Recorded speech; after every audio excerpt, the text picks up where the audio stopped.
उम्मीद करता हूँ आज के दिन आपने इस कैंडल से अच्छा खासा एक प्रॉफिट लिया होगा। क्लियरली मैंने ग्रुप में बता दिया था 169N के ऊपर आप अपनी सेल ले सकते हैं। 7 PM की न्यूज़ है, तकरीबन 5 मिनट बाद न्यूज़ है। बैक टू बैक इसी न्यूज़ ने 650 पिप जो है वो मार्केट के अंदर अपना असर किया। इसी तरह एक्सपेक्टेड 500 पिप का जो एक ऑलमोस्ट सेल ठो को लिख दिया, सेल लगाएं। 1794 के ऊपर आप एग्ज़िट करें।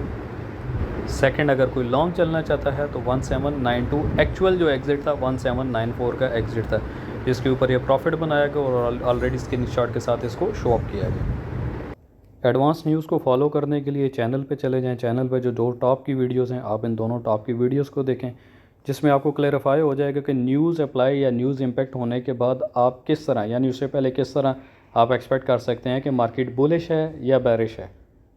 फ्री टिप एंड सिग्नल के ग्रुप में ज्वाइन होने के लिए इस वीडियो को देख लें, क्राइटेरिया को फॉलो करें। आपको